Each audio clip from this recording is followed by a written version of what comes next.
The 10th time I pretended to be dead to scare my husband, I scared the secretary who was sending him home. For the first time, he lost his temper with me. Aren't you tired of acting all the time? If you really want to die, just go ahead. He doesn't know that I'm actually dying. Each act was just to make it less painful for him in the future. But as I watched him gently comfort his secretary, I suddenly wondered. When he finds out the truth, will he regret it? Chapter 1. After hearing the sound of the password door unlocking, I put down the powder and looked in the mirror. Even the lightest shade can barely cover my deteriorating complexion, and the bloodstain on my t-shirt, accidentally coughed up, looks more realistic than anything on TV. I collapsed on the floor. The next second, the door was pushed open. But it was a girl's terrified scream that broke the silence. I lay there for a good while before opening my eyes, only to see a girl throwing herself into Davis's arms. She cried pitifully, "President Davis, I'm so scared." It was Davis's secretary, Lisa. Davis hesitated but didn't push her away. When he finally turned to look at me, his eyes were full of impatience. "How much ketchup did you use this time? Julia, are you addicted to acting?" Lisa clung to his arm, reluctantly letting go when she saw me open my eyes. "Julia, that was too scary. It's okay if I got frightened, but what if something happened to President Davis since he's drunk today?" I stared at their intimate interaction, and there was no guilt in Davis's eyes. "Aren't you going to get up?" I said, "I don't have the strength." He didn't believe me and roughly pulled me up. It was the first time I'd seen him so angry with me, and it was all because of another woman. "Julia, aren't you tired of this? I work tirelessly at the office every day for this family. I don't expect you to understand, but don't cause trouble for me." Lisa handed him a glass of water. "President Davis, Julia didn't mean to." Davis clenched his fist at his side, then threw the cup heavily to the ground. The shards scattered, and one of them cut my wrist. Bright red blood immediately started flowing. There are many things she doesn't know. Davis looked at me, his expression filled with annoyance and indifference. "Always pretending to be dead. If you really want to die, then just do it."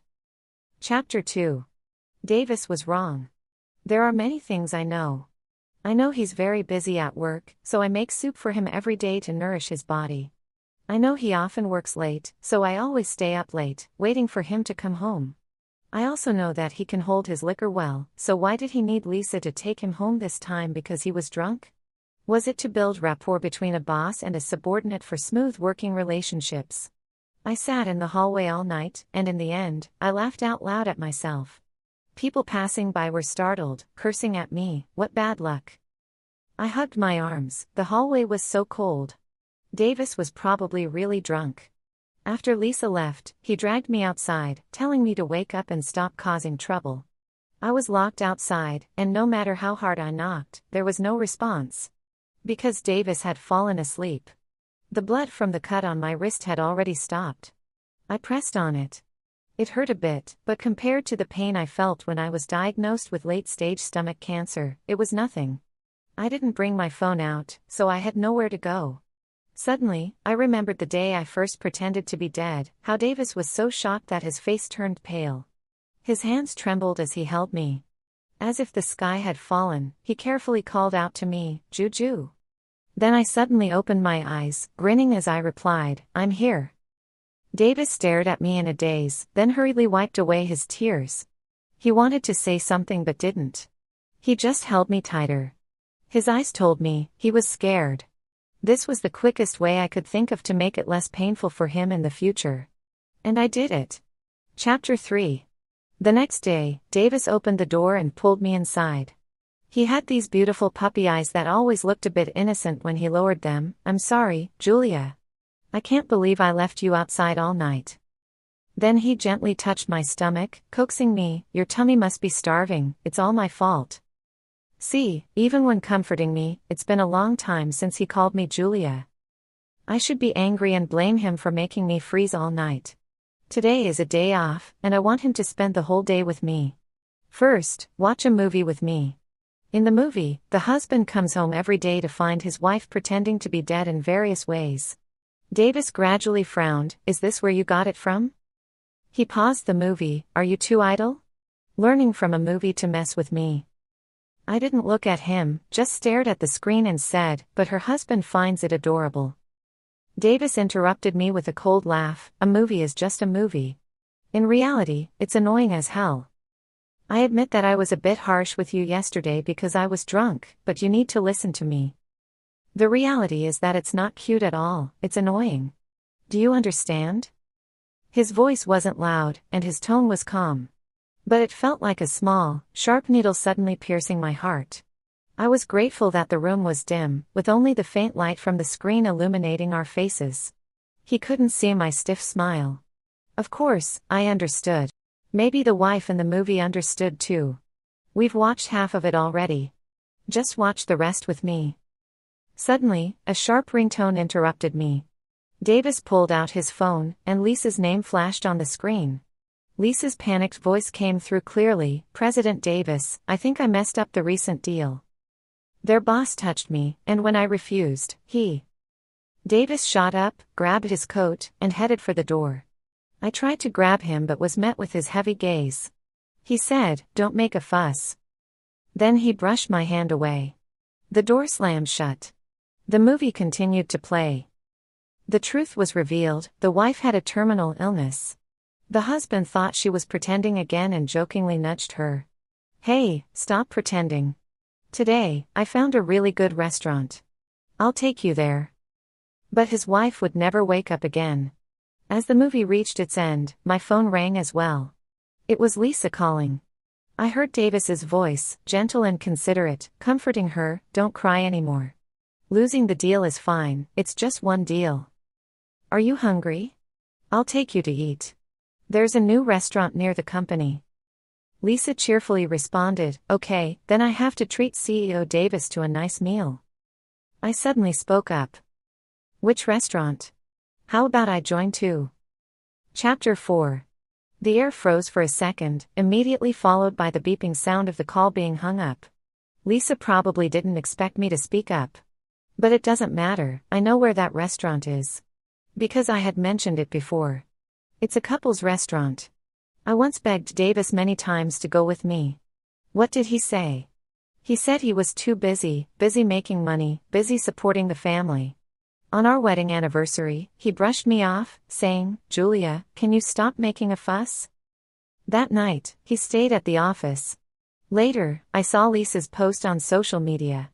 The entire company was empty, except for the two of them. Davis, without his glasses, looked relaxed, with a cup of hot tea beside him. A stark contrast to his impatience when dealing with me at home. Lisa posed for the camera with a peace sign, "Late night working together, the boss is working hard." That's when I first noticed Lisa. And now, Davis, who always refused to take me to that restaurant, was taking Lisa instead. When I arrived, I only saw Davis alone. He was leaning lazily against the car. Seeing me, there wasn't the slightest surprise on his face, just a deep drag on his cigarette. I looked at him, finished eating so soon. Not eating anymore. Davis blew a smoke ring in my direction. "Julia, you're really boring." In the swirling smoke, his gaze at me was filled with nothing but weariness. My chest tightened in pain, and I looked away awkwardly. "Where's your coat?" The car window suddenly rolled down, revealing Lisa's slightly flushed face. She sat in the front passenger seat, draped in Davis's suit jacket, biting her lip as she smiled at me. "Julia, sorry, I accidentally hit the wrong button and called your phone." Davis stubbed out his cigarette. "Get in the car. She was scared tonight, I need to take her home." Seeing me still staring at Lisa, he finally bothered to explain, "She gets car sick. It's more comfortable for her in the front seat. So, I deserve to give up my seat for her, is that it?" I found it absurd. A secretary, how precious is she? She gets taken advantage of, and her first thought is to call her boss. She gets car sick, so it's only natural she takes the boss's wife's seat. Seeing my displeasure, Lisa bit her lip. "Julia, are you upset? I'll just head home by myself." "CEO Davis, don't worry about tonight's incident. It's all my fault for being careless. I shouldn't have troubled you." After saying that, she tried to get out of the car, but Davis stopped her. He frowned. Julia, do you have any empathy at all? She's in this situation because of me. As a woman, why can't you understand her? I stared at his indignant face. She said she was taken advantage of, and you believed her. No woman would tarnish her own reputation to slander someone else. She said she accidentally dialed my number, and you believed that too? Davis paused. She's not that kind of person. I suddenly wanted to laugh. What is this? He trusts his secretary unconditionally? A scorching sense of suffocation burned through me, leaving me gasping for air. I couldn't help but bend over. I'm not getting in the car. Davis lowered his voice. What are you doing now? He grabbed my hand, opened the back door, and tried to force me in. It hurt so much. I felt like I was about to be driven mad by the pain. I'm not getting in the car. I screamed, using all my strength to shake off his hand. Davis was stunned. He has always had his way. Even when we first started dating, I was the one who pursued him. In this relationship, it was always me who lowered myself. This was the first time I stood up to him. After he came to his senses, Davis sneered, Julia, you've grown a backbone. Not getting in the car, huh? He got in the car and slammed the door shut. Then you can stay here. The car drove off right in front of me. I saw Lisa inside, tilting her head at me, adjusting Davis's jacket that was slipping off her shoulders. I stood there, dazed, for a long time. I called Davis, but unsurprisingly, he didn't answer. I opened the messaging app, typing and deleting multiple times. Finally, I sent him this. Davis, let's get a divorce. Chapter 5. I went to that restaurant by myself. A couple's restaurant, even the dish names were full of affection. The waiter paused for a moment when he saw me. Are you alone? He mumbled softly. Why would someone come to a couple's restaurant alone? I smiled and said nothing. The taste wasn't as good as I had imagined. I suddenly couldn't remember why I was so obsessed with Davis taking me here in the first place. It started raining outside, and Davis said he wouldn't care about me, and he really didn't. That waiter suddenly ran over and handed me an umbrella. You look so pale. Go home soon. No matter how sad you are, don't joke around with your health. My nose tingled. How strange. No matter how much it hurt before, I didn't feel like crying, but at this moment, I almost couldn't hold back. When I got home and opened the door, I was greeted by Davis's cold face. He looked me up and down, taking in my disheveled state, regretting it? Regretting not getting in the car, regretting standing up to him? Even a stranger could see how pale I looked, yet he was still fixated on whether or not I would yield. I stared at this man who was supposed to be my husband, and slowly shook my head. Davis's face darkened. Before he could speak, I asked him, Did you see the text message? What text message? He instinctively looked down, then seemed to realize something. His voice immediately turned serious. What are you up to now? Julia, you're becoming more and more unreasonable. I used to overlook your small tantrums, but this time, you even brought up divorce. You think you can threaten me with divorce? So, in his eyes, everything I do is just being difficult. I wiped my eyes. I wasn't crying, but they were burning. I looked at him as if I was seeing this person for the first time. I don't want anything. I just want a divorce. Seeing that I wasn't joking, Davis calmed down. I know we've been arguing a lot lately, but that's no excuse for you to act so recklessly. He rubbed his temples. Juju, you can't live without me. Don't call me Juju. I took a deep breath and tried very hard to soften my tone, to stop myself from sounding like a shrew. Now he remembered to call me Juju. He's always like this, using my name only during arguments. What does he take me for? Even comforting a child requires more sincerity. I've already had the divorce agreement drafted. Tonight, please sleep in the guest room. Davis, continuously defied by me, was trembling with anger. I'll move out. I'll give you time to calm down. He sneered, Julia, I'll be waiting for you to beg me to come back. Chapter 6. But why would I beg him? I'm almost dead anyway.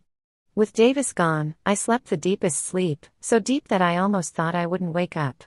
But I was woken by the sound of banging on the door. When I opened it, it was my mom. She anxiously grabbed my hand. "What's going on with you? Why did you have a fight with Davis?" When I didn't say anything, she became agitated. "Davis has such good prospects. If you don't want him, where will you find someone as good in the future?" "But I don't have a future anymore." I wanted to say that, but the next words out of my mom's mouth sent me plummeting into an icy abyss. "Your brother is about to graduate from college, and the family was hoping Davis could help arrange a job for him. You ungrateful girl, why are you causing trouble at a time like this?" She looked at me with bitter disappointment. "Listen to your mother, go apologize to Davis quickly." Then she gripped my hand tightly and started dragging me out. Due to my illness, my wrist had become so thin, but she didn't care. Her nails dug deep into my flesh, all for the sake of her son getting a good job. I thought she'd at least care about why I wanted a divorce, but she didn't. "After all, I'm her child too." I said, "I'm not going." She glared at me. "You ungrateful wretch. I raised you all these years, and you don't even care about your brother's future." A violent wave of nausea hit me. I pulled my hand away and, using all my strength, pushed her out the door. Then I collapsed to the ground, dizzy and disoriented. I don't know how long passed before my phone suddenly rang. It was Davis. He said coldly, "Julia, your mom came to my office. She begged me not to divorce you." Chapter 7. When I arrived at the office, a crowd had already gathered outside. Davis stood there, while my mom knelt on the ground, crying her heart out. Lisa handed me a glass of water. "Julia, you should go talk to her." She glanced inside and smiled slightly. "After all, it's quite a scene." I met Davis's gaze. There was indifference in his eyes, and mockery too. It was as if he was saying, "See, I told you I'd be waiting for you to beg me. Now your mother is doing it for you." All of this made my heart suddenly tremble. It felt like being slapped hard, leaving no trace of calm. I slowly, very slowly, pushed open the door and pulled my mom to her feet. She refused to go, gripping my flesh tightly. "You ungrateful girl. I won't leave." It hurt so much. It really hurt. "Is there anyone who can save me?" I looked around in confusion at everyone watching, all of them enjoying the show. No one could save me. The last thing I saw was Davis's suddenly alarmed expression. I finally couldn't hold on and coughed up a mouthful of blood. Chapter 8. When I woke up, I was in a familiar hospital. Davis sat by the bedside, his expression complicated. I thought he knew. When he saw I was awake, he tucked the blanket around me. "The doctor said your condition is due to pent-up anger." Oh, he still didn't know. I had told the doctors here to keep my illness a secret. Originally, it was so he wouldn't be so sad later. But now, I've changed my mind. He said, "Let's stop fighting, okay? This time it's my fault. I shouldn't have made you so angry. Let's not divorce." He kept babbling on. It's funny, I haven't seen him this anxious about me in a long time. I stared at him for a long while, then said, "Okay." Davis was stunned. His face lit up with surprise. "You agreed, so you can't take it back." I nodded. "I won't take it back." He seemed genuinely happy. He personally arranged everything for my hospital stay. He didn't go to work anymore, and set up a small desk in my hospital room to work from there. Lisa would occasionally come by to drop off documents. Each time, she would bite her lip and linger for a while, but Davis never looked at her again. Deliver the documents and leave. The air in the hospital room isn't good with too many people. Lisa's eyes turned red, and then she clicked away in her high heels. After I fell asleep, Davis suddenly called out, "Juju?" Seeing that I didn't respond, he got up and left the room. I stood at the doorway, quietly watching as Lisa hugged him. "Davis, I like you." Davis had his back to me, so I couldn't see his expression. Was he happy? Hesitant? The sunlight streamed through the window, casting a glow over them, making them look like the perfect couple. If only I weren't Davis's legal wife. So, I cleared my throat. I'm not sure if it was my imagination, but for a split second, Davis's body seemed to stiffen. Then he turned around and looked straight at me. Juju. He pushed Lisa away and walked toward me in large strides. It's not what you think. He seemed genuinely anxious, his usually well-groomed hair was now disheveled. She confessed to me, and I was just about to turn her down. I watched his frustration for a while, then slowly reached out to smooth down his hair. I know, she made the first move. I don't blame you.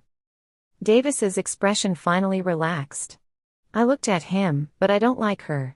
Can you change your secretary? Our eyes met, and Davis lowered his gaze. He agreed, okay. Chapter 9. Soon after, Davis hired a new secretary. Perhaps to ease my mind, this time, the secretary was male. I didn't want to stay in the hospital any longer, but Davis was worried. Stay a few more days. What if there's something they haven't detected yet? I smiled but said nothing. What could be worse than a terminal illness? He couldn't persuade me, so in the end, we packed up and went home. I hadn't yet returned the borrowed umbrella, and when I found him, he was just telling the boss he was quitting. It was a college student working a summer job. Sis, if you'd come a bit later, you wouldn't have found me. I smiled and handed him the umbrella. He suddenly leaned in, studying my face. Sis, are you sick? Instinctively, I took a step back and said nothing. Trust me, I'm a medical student. Something seems off with you. I had the same feeling when you came to eat that day. I suggest you go to the hospital for a checkup. At that moment, I heard the faint click of a camera. I turned around, but saw no one. That night, when I got home, Davis's expression was unpleasant. He threw a stack of photos onto the table. What's this all about? The angles were cleverly taken, giving the impression that I was kissing the guy. I looked at each one, and Davis's expression grew darker and darker. The company is about to go public, and we can't afford any scandals right now. Fortunately, the PR department intercepted these before they got out. I blinked. I just went to return an umbrella. What kind of umbrella requires you to go in person? Why don't you use the assistant I gave you? Besides, meeting him alone like that, what does it look like? I was genuinely puzzled. He helped me. Is there a problem with returning an umbrella? How does it look bad? We weren't even hugging. And this obvious trick of using angles, just get the boss to pull up the surveillance footage, and it can be resolved. Davis frowned and immediately questioned, do you have any sense of responsibility? You're married. Meeting another man alone is inappropriate. I was taken aback by his words. Looking at the unusually angry man in front of me, I softly asked, you're asking if I have a sense of responsibility in our marriage? Then Davis, do you? The atmosphere suddenly became eerily quiet. The anger in Davis's expression gradually faded, replaced by a hint of guilt. Just as he was about to say something, I smiled and said, I'm just kidding. Lisa's already gone. What could I be unhappy about? He lowered his eyes and looked at me for a few seconds, then suddenly reached out and hugged me, burying his head in my neck. Wife, you're the best. Chapter 10. I played along with Davis for 3 whole years. His company wanted to go public, and building connections was essential. For example, Mr. Smith and his wife had been together since they were young, growing old side by side, deeply in love. As long as Davis and I appeared to be a loving couple, we could win their favor. While Davis and Mr. Smith discussed business, I sat in the shade and chatted with Mrs. Smith. Before leaving, Davis handed me a few candies. Wait for me to come back, okay? Mrs. Smith smiled and said, oh, how sweet. The sun on the beach was warm, but I was growing colder and colder. Davis held my hand and frowned, why are your hands so cold? Maybe it's just cold hands. I wanted to explain, but it didn't seem convincing, so I cupped his face with both hands. Isn't it nice? With me by your side, you'll stay cool. He stared intently at me. I pulled my hands back and looked away. There's hot milk tea over there. Can you get me a cup? Davis followed my gaze, then seemed to pause as if he saw something. But he still said, okay. He brought over a blanket and carefully wrapped me up completely. It had been years since I'd seen this attentive side of him. Watching his back as he walked away, I suddenly wanted to call him back. Davis, I don't want the tea anymore. Don't go, okay? But he didn't turn around, only saying, "Stop it." Then he strode off in that direction. The direction where Lisa was. I had seen her a long time ago. Her beautiful face, paired with a bright red dress, made her stand out in any crowd.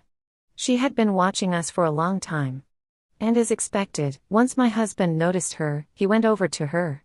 Mutual affection. I huddled under the blanket. In a summer where everyone was wearing light clothing, I felt like an outcast. It seemed like I slept for a long time. Someone touched my head. I thought it was Davis, but when I opened my eyes, it was Mrs. Smith. "Why are you sleeping here all alone?" Alone? So I understood that Davis never came back. He went to get me some milk tea. When Davis returned and saw Mrs. Smith, his expression changed slightly. Mrs. Smith invited him to sit down, so attentive.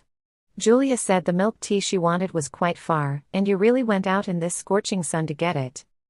Davis was stunned and handed the milk tea to me.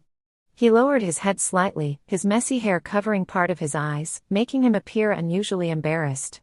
Only I knew that the milk tea had already gone cold.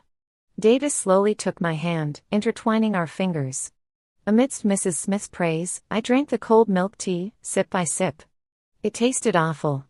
Chapter 11. I meticulously arranged a curtain call for my death. On the day the company went public, Davis was exceptionally excited. He lifted me up and spun me around. "Julia, I'm finally going to make it." I gently wrapped my arms around his neck and said nothing. He pinched my wrist bones with his fingers. "Why have you lost so much weight?" After I fell ill, I had already become nothing but skin and bones, but he only noticed it now. The pain returned. Leaning against his chest, I trembled slightly. He was still immersed in his own joy. "I'll earn more money in the future and fatten you up." But one should never make declarations too early. The higher the flag is raised, the harder the fall. Davis stood on stage, delivering his final speech. When it came to the thank yous, he mentioned me. He said he was grateful for my companionship over the years, for the nights I stayed up for him, and for the soups I made. He said without me, there would be no him today. Finally, he said he loved me. I looked into his eyes and seemed to see a glimpse of the 20-year-old Davis. 3 years, and everything had changed. Davis invited me on stage to prove our loving relationship one last time. The projection suddenly lit up. He looked at me affectionately. "For 3 years of marriage, I've documented every little moment." His voice abruptly stopped. Under his suddenly pale expression, I turned to look at the screen. One by one, the photos displayed were of him and Lisa together. The audience was in an uproar. Davis gripped my hand tightly. "Turn it off." It couldn't be turned off. All the backstage operators were arranged by me. Releasing such a scandal during the company's public listing event, with so many eyes watching. Davis was finished. For the first time, I exercised my rights as Mrs. Davis to stab him in the back. Surprised, "Davis? This is my farewell gift to you." The video that was supposed to prove our loving marriage instead turned into evidence of his affair. Davis's eyes were bloodshot as he smashed the projector in a frenzy. The projector shattered on the ground, broken into pieces. Just like our marriage, torn apart. The audience dispersed, and the media frantically took photos of us. They even dragged someone out. It was the main character from the video, Lisa. Her evening gown was wrinkled, and her carefully applied makeup was ruined. She was surrounded by the media, relentlessly questioned. "You knew all along." Davis stared at me, gripping my hand tighter and tighter. As if he wanted to strangle me. My vision darkened, and I suddenly coughed up a mouthful of blood. Davis froze, stepping back. I smiled through tears. "Davis, you're finished, and Lisa won't get away either." At that moment, the PR team came to him. He gritted his teeth and then averted his gaze. "I'll deal with you when I get back." Davis left. I collapsed against the wall, utterly exhausted. The relentless questioning grew louder around me. Countless media outlets buzzed in my ears. "When did President Davis start the affair? Did you release these photos? Do you regret marrying President Davis?" The flashlights blinded me, but my vision only grew darker. I closed my eyes and smiled. "I regret it." They say that in your final moments, you see the most beautiful scenes from your memories. I saw the 20-year-old Davis again, carefully asking if I would marry him. He joyfully tried to take my hand. But this time, I didn't agree. I said, no. I won't marry Davis again. It's too painful. Chapter 12. Davis's perspective. Julia is dead.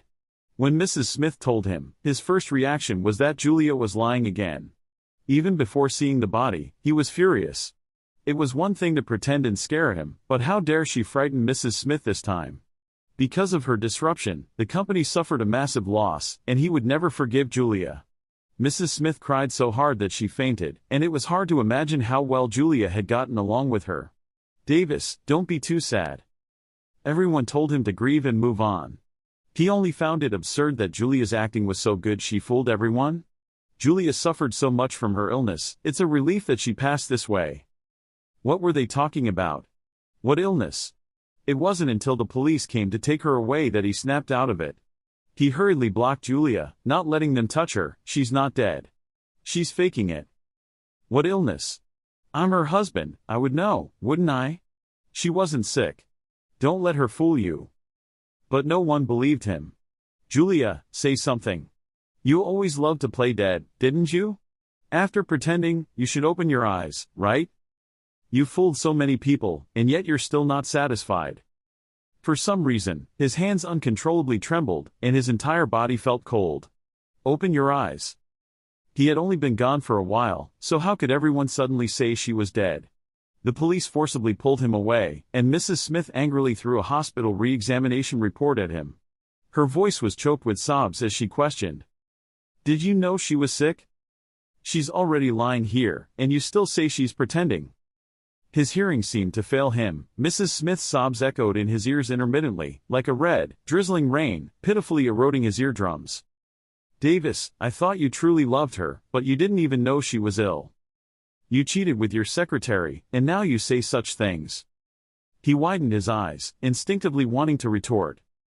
But he suddenly realized that there had been clues all along, he just never paid attention. Like when Julia suddenly started pretending to be dead, or when her face grew increasingly pale. And also, the increasingly affectionate glances she gave him. He clutched his chest, the pain in his heart was so intense that it felt like he couldn't breathe, gasping for air. And now, all he could do was watch as Julia was taken away by the police. He wanted to chase after her but was pinned down by dozens of people. As Mrs. Smith was about to leave, she said, "You don't deserve her." Chapter 13. Davis's perspective. There was actually nothing overly inappropriate between him and Lisa. Julia misunderstood his relationship with Lisa, and he had always been too lazy to explain.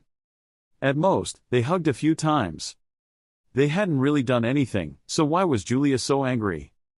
In his frustration, hurtful words slipped out. He even said that Julia should die. Emotional betrayal is still betrayal. It wasn't until much later that he realized the cruelty of his actions. He thought that as long as nothing physical happened, he hadn't wronged Julia. At most, they hugged. What's the big deal? In the business world, it's just part of the game, nothing more. So, he accepted Lisa's advances without guilt. Then, one mistake led to another, and there was no turning back. After this incident, the company's stock plummeted. All the work he had done over the years was ruined, and he was removed from his position as CEO. Lisa was kicked out of the company, never to be hired again. These scandals would be recorded in her resume, directly affecting her future job prospects. Any decent company wouldn't hire her again. This was their retribution, Julia's revenge. Chapter 14. Davis's perspective. After using all his money to fill the company's financial gaps, all he had left was the house he shared with Julia. Until the moment he opened the door, he still held on to a sliver of hope. It was just a dream, right? If he opened the door, Julia would be there, waiting for him. The room was pitch black, and he didn't even dare turn on the lights. If Julia were there, she'd definitely whine about why the lights weren't on, asking if he was trying to scare her to death. Yes, she was afraid of the dark too. But later, he had abandoned her for someone else. All because of a grudge. The computer was in sleep mode, faintly glowing. He suddenly remembered the day Julia had pulled him to watch a movie. It took him several tries to click the mouse because his hands were shaking so badly. Cold sweat soaked the surface of the mouse. A wife pretending to be dead, a doting husband. He sat frozen on the couch, watching the entire movie. In the end, the truth was revealed. The wife pretended to be dead because she had a terminal illness and wanted to make it easier for her deeply loving husband when she eventually passed. The husband in the movie found his wife adorable. But what did he think of it at the time? Movies are just movies. In real life, I'd be so annoyed. He didn't even watch it to the end, missing the chance to learn the truth. How heartbroken must Julia have been at that time? He searched the house for all the ketchup bottles, only to find that not a single one had been opened. All the blood he thought was fake, made with ketchup, had actually been the blood Julia coughed up as her illness worsened. And yet, he had never doubted it. How could he have never doubted it? Later, one day, the house caught fire. The blaze was fierce, and by the time he got back, everything was gone. He had always taken great care of the house, and there were no issues that could have caused the fire. But on that day, it suddenly ignited without warning. Inside were Julia's remaining belongings. He desperately tried to rush in. Several firefighters had to hold him down. That's all I have left of my wife. She only left me with so little. No one would let him in. All he could do was kneel on the ground, helplessly watching the house burn down, little by little. A gust of wind blew by. He suddenly looked up, frantically searching around. But there was nothing. Juju? Is that you? No one answered him. He held his head in his hands. I was wrong. It's all my fault. Everyone around him looked at him like he was crazy. Julia. Julia had come back. She wasn't even willing to leave him with the last of her things. Davis collapsed to the ground in despair. Someone asked him, "Do you need a doctor?" He looked up blankly. Can someone save her? Who? Save my wife. She's dead. He was sent to a mental hospital. His memory began to fade. He forgot more and more, but he never forgot one name. His notebook was filled with Julia's name, and he still kept a photo of her. The doctors and nurses were cruel to him. If he didn't take his medicine, they beat him with sticks. He didn't want to take the medicine. He wasn't sick. He still remembered his wife was Julia. He wanted to go out and find her. But unless he got better, he couldn't be discharged. So, he started planning his escape. The first time he tried to escape, he failed and was locked in the basement without food for 3 days and nights. The second time, he failed and was beaten until he couldn't move. The third time, he succeeded. He ran and ran, until he reached a restaurant. He took out Julia's photo and asked, "Do you know my wife?" Someone did remember Julia. She was the only one who would come to a couple's restaurant alone. Her face was so pale that even we, as strangers, could tell something was wrong. How could her family not care? She said she once had a husband who loved her very much. But now, she can't find him. Hearing this, his eyes suddenly widened, and he stumbled out of the restaurant. The sunlight hit him, but he only felt bone-chilling cold. He gritted his teeth and steadied himself. After a long time, he finally wiped away the tears on his face.